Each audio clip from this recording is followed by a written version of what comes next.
अस्सलाम वालेकुम। अच्छा जी, मुझे उम्मीद है आप सब लोग ठीक ठाक होंगे। अच्छा, आज हम लोग स्टार्ट करेंगे अपना फिफ्थ मॉड्यूल कन्वेंशनल मशीन्स, जो कि आप लोग पहले भी पढ़ चुके हैं, पर फिर भी जो है मैं चाहता हूँ कि इसकी एक दफ़ा से रिवीजन हो जाए और आप लोगों का फ्लो भी मेंटेन हो जाएगा इतनी देर। ठीक है, तो कन्वेंशनल मशीन्स में सबसे पहले जिक्र करते हैं लेथ मशीन का, क्योंकि आप लोगों को बताया गया है कि आप लोगों का जो प्रोग्राम है वो सीएनसी प्रोग्रामर है, और सीएनसी प्रोग्रामर के हवाले से आप लोगों को दो मशीन्स जो है ना वो सिखाना बहुत ज़रूरी है। एक तो लेथ, ठीक है, और दूसरा मिलिंग, क्योंकि यही दो सेटअप्स जो हैं वो आगे सीएनसी मशीन्स पर कन्वर्ट हो जाते हैं। फिर इन्हीं की एडवांस फॉर्म जो है वो टर्निंग सेंटर और मशीनिंग सेंटर है, ठीक है। और उसके बाद मैं आप लोगों को बताता हूँ कि लेथ मशीन चीज़ क्या है। लेथ मशीन एक ऐसा मशीन टूल है जिसमें से रोटेशनल पार्ट्स के ऊपर से इजाफी मटेरियल की कटिंग की जाती है एक सिंगल पॉइंट कटिंग टूल को इस्तेमाल करते हुए, ठीक हो गया। और ये डेफिनेशंस आप लोगों ने लिखी भी थी जब मैंने आप लोगों को पढ़ाई थी, और उसके अलावा फिर भी मैं जैसे जैसे आज बोलता जा रहा हूँ इस वीडियो में, आप लोग इसको पॉज कर करके साथ साथ रोक कर और बार बार इसको पीछे करके आप लोग राइट डाउन करते जाओ, अगर आप में से किसी ने राइट डाउन नहीं किया और अगर कोई एब्सेंट था। अच्छा, तो उसके बाद बात करते हैं कि लेथ मशीन के पार्ट्स और उनके फंक्शंस की। तो लेथ मशीन के पार्ट्स जो हैं, इनमें जो ओवरऑल 7 पार्ट्स हैं, मेन पार्ट्स जो हैं इस मशीन के, ठीक है, जिसमें head stock assembly, tail stock assembly, carriage assembly, ways, lead screw, feed rod और बेड है, ठीक है, ये चीज़ें हैं। अच्छा, ये मॉड्यूल जैसे ही मैं आप लोगों को, बल्कि ये टॉपिक जैसे ही मैं आप लोगों को ये वीडियो अभी अपलोड करूँगा, तो साथ ही इसके ये जो टॉपिक है हमारा लेथ मशीन वाला, या ये पूरा का पूरा मॉड्यूल ही, बल्कि मैं सोच रहा हूँ कि फिफ्थ मॉड्यूल अपलोड कर दूँ और साथ साथ आप लोगों को वीडियोस प्रोवाइड करता रहूँगा, ठीक हो गया। अच्छा, अब मैंने ये जो नाम लिए हेड स्टॉक असेंबली, तो ये जो आपको हिस्सा नज़र आ रहा है जो मशीन का सर है एक किस्म का, ठीक है, इसको बोलते हैं हेड स्टॉक असेंबली। ये चीज़ें मैं आप लोगों को पहले बता चुका हूँ। और हेड स्टॉक असेंबली के अंदर जो है फर्दर 3 पार्ट्स आते हैं इसके, क्योंकि ये एक असेंबली है, तो असेंबली ऐसी चीज़ होती है जिसके अंदर बहुत सारे पार्ट्स मिलकर फंक्शनल हो रहे होते हैं, ठीक हो गया। अब इस हेड स्टॉक असेंबली के अंदर 3 पार्ट्स आते हैं, एक गियर बॉक्स, दूसरा चक और तीसरा स्पिंडल। अब इसके अंदर जो है गियर बॉक्स लगा होता है। अब गियर बॉक्स क्या चीज़ है, गियर बॉक्स में बहुत सारे गियर्स लगे होते हैं, ठीक है। एक ड्राइव सिस्टम होता है इसके अंदर, जो कि रोटेशनल यानी कि घूमने वाली स्पीड प्रोवाइड करता है स्पिंडल को। अच्छा, अब ये तो आपको समझ आ गई गियर बॉक्स। अब इसमें स्पिंडल का जिक्र किया, तो दूसरा पार्ट जो है हेडस्टॉक असेंबली के अंदर, हेडस्टॉक असेंबली के अंदर जो दूसरा इसका हिस्सा होता है हेडस्टॉक असेंबली का, उसे बोलते हैं स्पिंडल। जिस तरह आप लोगों को यहाँ से नज़र आ रहा होगा, एक शाफ्ट है और वो इस तरफ को आ रही होती है, तो ये एक हॉलो पाइप की तरह का होता है स्पिंडल, ठीक है। एक ये हॉलो यानी कि खोखला एक गोल पार्ट है, जो कि ड्राइव सिस्टम यानी कि इसमें गियर बॉक्स का जिक्र किया जा रहा है, जो कि ड्राइव सिस्टम के साथ कनेक्ट हुआ हुआ या जुड़ा हुआ होता है, ठीक है। और इसमें से जो है बार को या मटेरियल को जो है फीड भी किया जाता है, ठीक हो गया।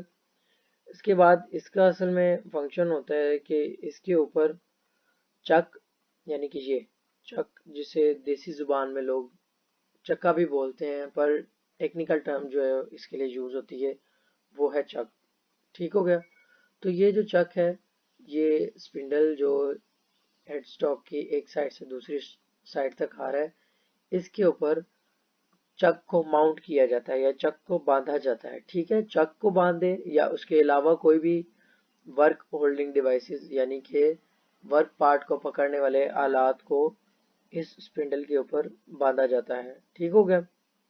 उसके बाद बात करते हैं अब हेडस्टॉक असेंबली के तीसरे पार्ट की, जो कि है चक। तो चक एक्चुअली कुछ लोग इसको एसेसरी भी बोलते हैं लेथ मशीन की, ठीक है, पर मेनली मेनली क्लैंपिंग के लिए यही यूज होता है। तो this is a part of head stock assembly. तो चक एक पार्ट है हेड स्टॉक असेंबली का जो कि वर्क पार्ट को पकड़ने के लिए इस्तेमाल किया जाता है, ठीक है, या वर्क पीस को पकड़ने के लिए इस्तेमाल किया जाता है। और इसमें दो तरह के चक जो हैं वो मौजूद हैं। थ्री जॉ चक दो तरह के जो हैं ये मोस्टली यूज होते हैं। बाकी तो और भी किस्म के हैं चक जो यूज होते हैं लेथ मशीन पर ये दो मोस्ट कॉमनली यूज हो रहे हैं। थ्री जॉ चक जो कि यूनिवर्सल चक भी कहलाता है और ये सेल्फ सेंटरिंग चक होता है, यानी ये खुद ही जो है अपना सेंटर बना लेता है, ठीक हो गया। और उसके बाद है फोर जॉ चक।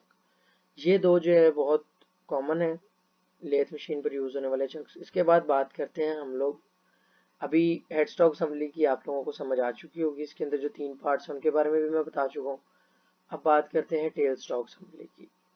तो अगर टेल स्टॉक असेंबली की बात करें तो वैसे तो हेड स्टॉक असेंबली अगर आप बताएं तो आप इस तरह से कहेंगे कि ये मशीन की बाईं जानिब और ऊपर वाली जानिब मौजूद होते हैं, ठीक है। और टेल स्टॉक असेंबली ये मशीन के दाएं जानिब और ऊपर वाली जानिब मौजूद होती है, ठीक हो गया। ये टेल स्टॉक असेंबली है। अब टेल स्टॉक असेंबली के अंदर भी क्योंकि जो भी असेंबलीज होंगी उनके अंदर फर्दर पार्ट्स होते हैं, जैसे कि मैंने आप लोगों को बताया कि असेंबली क्या चीज़ है। तो टेल स्टॉक असेंबली के अंदर ये दो पार्ट्स मौजूद होते हैं जिनको बोलते हैं, एक तो इसको बोलते हैं टेल स्टॉक कोइल, ठीक हो गया। इस चीज को जो कि ये एक बैरल था जो बाहर आता है टेल स्टॉक का हैंड व्हील घुमाने से, ये जो बैरल है ये मूव करता है, ठीक है। अब इसको जो है टेल स्टॉक कोइल बोलते हैं इस चीज को। और इसके आगे ये जो एक चीज लगी हुई है, ये जो सेंटर टाइप का लगा हुआ है, इसको बोलते हैं डेड या लाइफ सेंटर। अब डेड या लाइफ सेंटर का मैंने आप लोगों को फर्क बताया था कि डेड सेंटर ऐसा जो कि स्टेशनरी है, जो कि साकिन है, जो कि रोटेट नहीं कर रहा, जो कि मूव नहीं कर रहा, ठीक हो गया।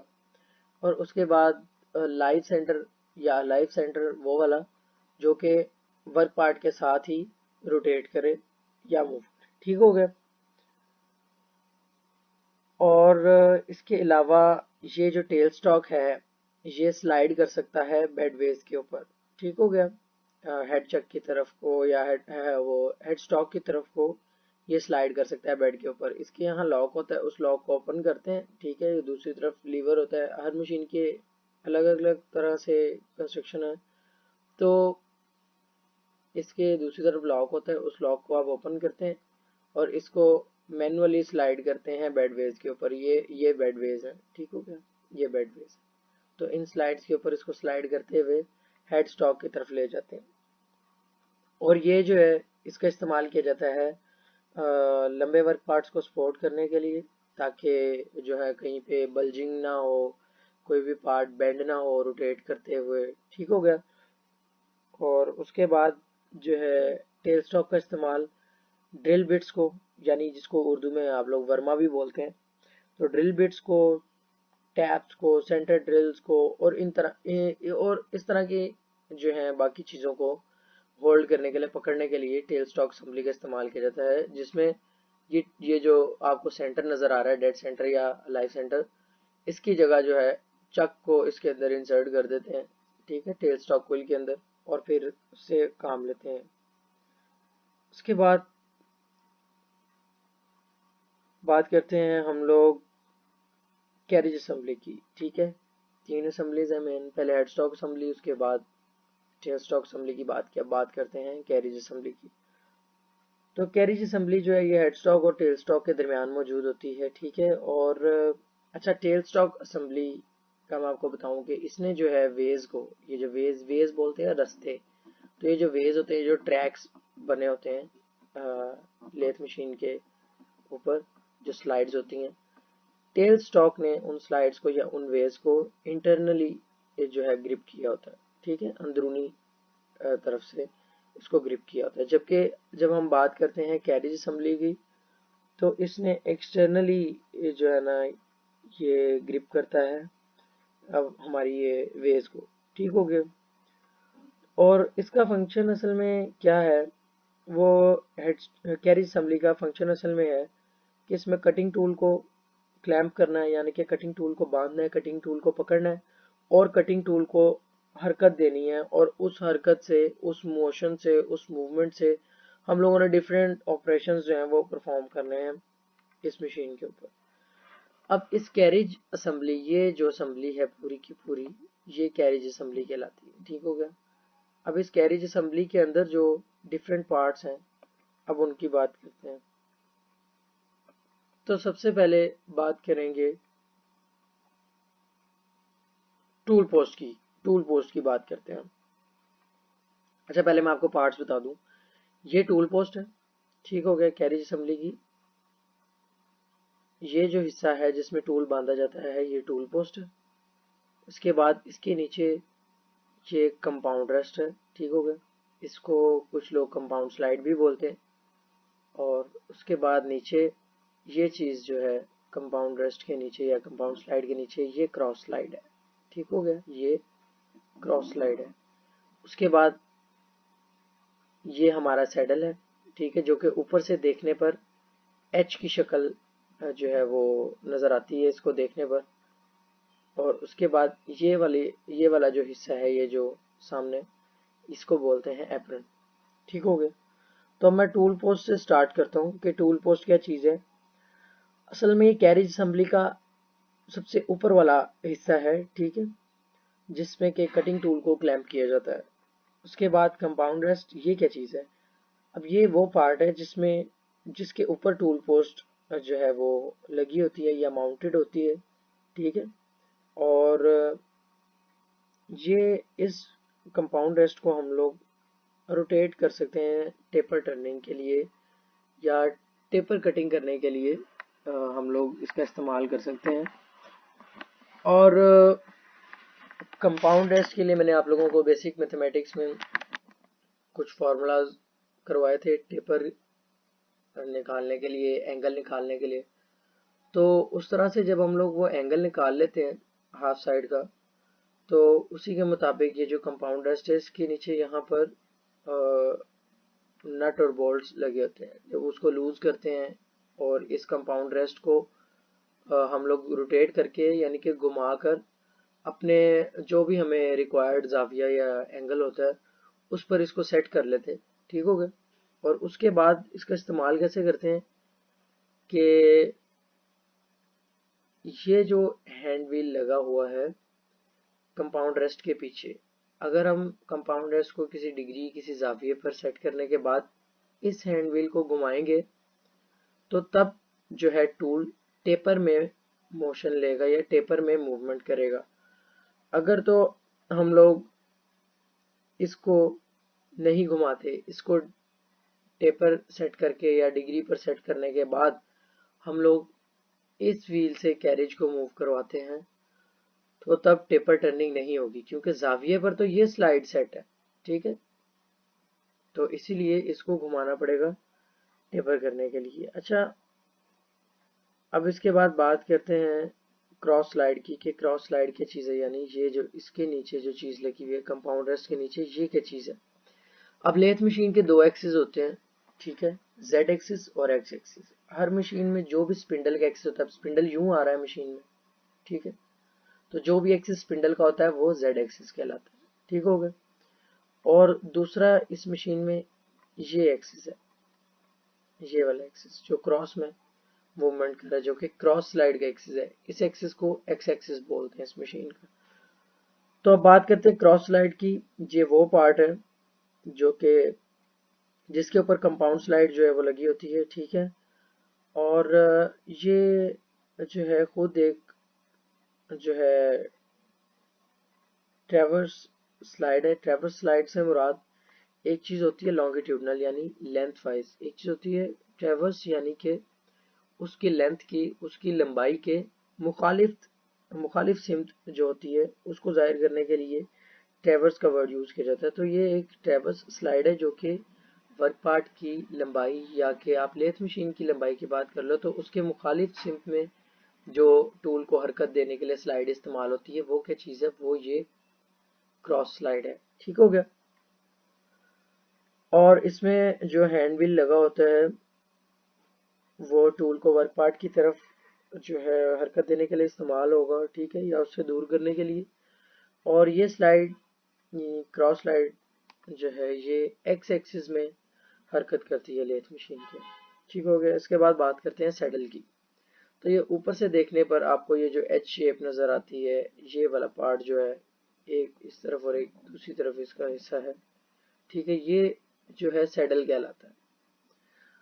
अब ये असल में स्लाइड करता है बेड की, ये जो वेज है ना, ये जो दोनों तरफ वेज शो की जाती है, जो ट्रैक है उसके ऊपर ऊपर ये स्लाइड करता है जेड एक्सिस के अंदर। तो ये जो एक्चुअल चीज जो उस वेज के ऊपर पड़ी होती है, जो उस वेज के साथ इन कांटेक्ट होती है, ठीक है, वो चीज क्या कहलाती है, वो चीज कहलाती है सैडल। और ये मूवमेंट करती है जेड एक्सिस के अंदर। ठीक हो गया। और सैडल के ऊपर जो है क्रॉस स्लाइड मौजूद होती है, यानी कि ये क्रॉस स्लाइड को सपोर्ट करता है। और उसके ऊपर फिर कंपाउंड रेस्ट और उसके ऊपर फिर टूल पोस्ट, यानी कि सैडल वो चीज़ है जो कि क्रॉस स्लाइड, कंपाउंड रेस्ट और टूल पोस्ट सबको सपोर्ट कर रही है। इसके बाद बात करते हैं एप्रन की। तो एप्रन जो है ये एक आप समझें कि ये एक कवरिंग दी गई है फीड मैकेनिज्म को। ये जो एप्रन है, ये जो एक शीट जो सामने लगाई गई है, ये एक कवरिंग दी गई है फीडिंग मैकेनिज्म को। और उसके अंदर क्लच मैकेनिज्म आ जाता है, ठीक है, इसके अंदर। और फिर इसके अंदर ही हाफ नट लगा होता है जो कि लीड स्क्रू के साथ इंगेज होता है। ठीक है, फिर गियर्स लगे होते हैं इसके अंदर और इसके बाद लीवर्स मौजूद हैं। ठीक हो गया। और एप्रन व्हील, यानी कि ये वाले व्हील की बात करें कि जो एप्रन व्हील है, जब इसको रोटेट किया जाता है तो लॉन्गिट्यूडनल यानी कि लंबाई की सिमत में हरकत होती है। लंबाई की सिमत कौन सी, ये लंबाई है। लेथ मशीन की भी लंबाई की बात करें तो ये लंबाई का रुख है, यानी कि जेड एक्सिस। अगर वर्क पार्ट की लंबाई की बात करें तो इसी की बात होगी। ये जो एक्सिस है ये जेड एक्सिस है, और ये लॉन्गिट्यूडनल जो एक्सिस है, लॉन्गिट्यूडनल जो मोशन है वो ये है। तो अगर टूल मैं बात करूँ लॉन्गिट्यूडनल हरकत कर रहा है तो मैं इस एक्सिस की बात करूंगा, यानी जेड एक्सिस में। तो ये जो व्हील है एप्रन के ऊपर, ये टूल को लॉन्गिट्यूडनल हरकत देने के लिए या लॉन्गिट्यूडनल मोशन देने के लिए कैरिज को बात कर लें या टूल को बात कर लें तो ये इस्तेमाल किया जाता है। ठीक हो गया। इसके बाद बात करते हैं वेज की। ये जो वेज हैं दो, ये देखें, ये जो वेज हैं दो, ये लिखा हुआ है ऊपर वेज, और ये इस तरफ भी एरो लगा हुआ है और ये दूसरी जानिब भी, ये दोनों तरफ एरोज लगे हुए हैं। अब ये वेज असल में होती क्या है, ये एक्चुअली ये एक गाइड रेल की तरह है। जिस तरह ट्रेन की पटरियां होती हैं इसी तरह ये लेथ मशीन की पटरियां। ठीक हो गया। तो ये अंदरूनी और बैरूनी गाइड रेल्स होती हैं जो कि प्रिसाइज मशीन की गई होती हैं, एक दूसरे के बिल्कुल मुतवाजी होती हैं ये। और बहुत ज़्यादा इनकी एक्यूरेसी का ख्याल किया जाता है और ये बहुत ज़्यादा एक्यूरेसी के साथ हरकत देती हैं। टेल स्टॉक को कह लें या कैरिज को, क्योंकि टेल स्टॉक भी इसके ऊपर स्लाइड कर सकता है, ठीक है, और कैरिज भी इसके ऊपर स्लाइड करता है। ये मैं आप लोगों को पहले बता चुका हूँ। इसके बाद बात करते हैं लीड स्क्रू की। तो ये एक स्क्रू लगा हुआ है इस मशीन के अंदर, लीड स्क्रू। लीड बात करते हैं कि रहनुमाई करना। तो ये लीड स्क्रू ये एक ऐसा स्क्रू है जो कि रहनुमाई करता है कैरिज की। अब ये ऑटोमेटिक जो है फीड देने के लिए इस्तेमाल होता है कैरिज को। पर एक चीज होती है फीड रॉड और दूसरी चीज है ये लीड स्क्रू। तो इन दोनों में फर्क है। लीड स्क्रू असल में जो रोटेशनल स्पीड यानी कि जो घूमने वाली स्पीड होती है स्पिंडल की या वर्क पार्ट की, देखे ना, स्पिंडल है, स्पिंडल के आगे चक है, चक के आगे वर्क पार्ट है। तो अगर मैं स्पिंडल की बात करूँ रोटेशन की, या चक की रोटेशन की, या चक की स्पीड की बात करूँ, या वर्क पार्ट की स्पीड की बात करूँ, तो वो बिल्कुल सेम होगी, क्योंकि स्पिंडल के आगे चक लगा और चक के अंदर जो है वर्क पार्ट क्लैंप होता है। ठीक हो गया। तो असल में लीड स्क्रू की बात कर रहे थे। तो लीड स्क्रू यानी कि ये जो हिस्सा है ये स्पिंडल की स्पीड के निस्बतन स्पीड लेता है, यानी कि स्पिंडल की स्पीड के स्पिंडल की जो स्पीड होती है उसके रिलेटिवली, उसकी निस्बतन ये लीड स्क्रू जो है ये रोटेट करता है और इस तरह से ये कैरेज को हरकत देता है जेड एक्सिस में, यानी कि लॉन्गिट्यूडनल जो है वो मोशन देता है कैरेज को इस तरह से। तो ये निस्बतन मोशन करता है, तो इसीलिए ये जो है थ्रेड्स काटता हुआ जो है वो ये हेडस्टॉक की तरफ मूव करता है। असल में लीड स्क्रू का काम यही है कि इससे थ्रेड कटिंग की जाती है या थ्रेडिंग की जाती है। ठीक हो गया। और इसके बाद बात करते हैं फीड रॉड की। तो फीड रॉड जो है ये ऑटोमेटिक फीड देने के लिए इस्तेमाल किया जाता है कैरेज को, और लेथ मशीन के एक्सेस के साथ साथ। अच्छा, अब लीड स्क्रू और फीड रॉड में फ़र्क यही था कि लीड स्क्रू जो है वो थ्रेडिंग के लिए इस्तेमाल किया जाता है, और फीड रॉड जो है, ये जो नीचे फीड रॉड लगा हुआ है ये फीड रॉड जो है ये जनरल जो है कामों के लिए इस्तेमाल किया जाता है, यानी कि आप कह लें कि टर्निंग वगैरह के लिए, और मतलब सिंपल ऑपरेशंस के लिए फीड रॉड का इस्तेमाल किया जाता है। और ये जो है लीड स्क्रू की निस्बत कम स्पीड पर ये रन करता है। ठीक हो गया। और इसके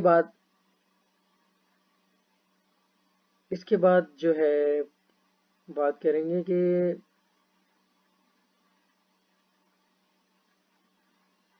हाँ, इसके बाद फीड रॉड की आप लोगों को समझ आ गई, तो अब बात करेंगे बेड की।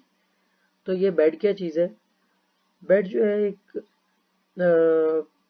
आप इसको ऐसे कह लें कि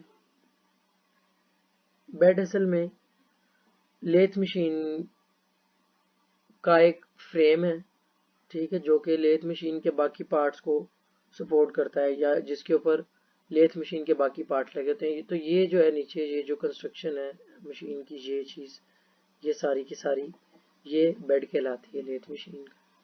ठीक हो गया। अच्छा, इसके बाद आप लोग जब ये पार्ट्स पढ़ चुके होंगे, तो ये यहाँ तक मैंने आपको सारे पार्ट्स बता दिए हैं। इसके बाद ये सेफ्टी प्रिकॉशंस हैं, ये आप लोग पढ़ लेंगे, ये आपको समझ आ जाएगी मुझे उम्मीद है। और इसके बाद लेथ मशीन के एक्सेस की बात करते हैं। तो ये मैंने आपको पार्ट्स बताते हुए बता दिया था कि लेथ मशीन के दो एक्सिस हैं, एक्स एक्सिस और जेड एक्सिस। तो टूल जो है वो इन्हीं दो एक्सिस में हरकत कर सकता है लेथ मशीन के ऊपर। क्रॉस स्लाइड का जो एक्सिस होता है वो एक्स एक्सिस होता है, एक्स एक्सिस, ठीक है। और जबकि जो जेड एक्सिस है, यानी कि जो कैरिज है, वो जेड एक्सिस में हरकत करता है। क्रॉस स्लाइड एक्स एक्सिस में हरकत करती है, और कैरिज जो है बाकी का वो जेड एक्सिस में हरकत करता है। ठीक हो गया। और कंपाउंड रेस्ट जो है वो दोनों एक्सिस में हरकत कर सकती है। जैसे मैंने आप लोगों को वर्क कोऑर्डिनेट्स कैलकुलेट करने बताए हुए हैं, तो उसमें आप लोगों ने टेपर जो बनाई थी उसमें आप लोगों ने नोट किया कि एक्स और वाई दोनों की जो है वैल्यूज चेंज होती हैं जब हम टेपर की बात करते हैं। तो इसी तरह कंपाउंड रेस्ट के लिए इसी वजह से ये कह रहा है कि कंपाउंड रेस्ट जो है वो दोनों एक्सिस में मूवमेंट कर सकती है। तो यहाँ तक हम लोगों का पहला मेन टॉपिक जो है लेथ मशीन का इंट्रोडक्शन कंप्लीट हो गया। ठीक है। तो कल मैं इंशाल्लाह कोशिश करूँगा आप लोगों को लेथ मशीन के ऑपरेशंस के बारे में बताऊँगा। ठीक हो गया। और उसके बाद हम लोग आगे मूव करेंगे। तो आप लोग इसको पढ़ें, ठीक है। और कोई भी क्वेश्चन हो आप लोगों का कमेंट्स में ड्रॉप करो, मेरा आप लोगों के पास नंबर है। और मुझे मेरे साथ व्हाट्सएप पे कांटेक्ट कर सकते हो आप लोग, यहाँ आप लोग कमेंट्स में ड्रॉप कर सकते हो कोई भी क्वेश्चन हो आप लोगों का।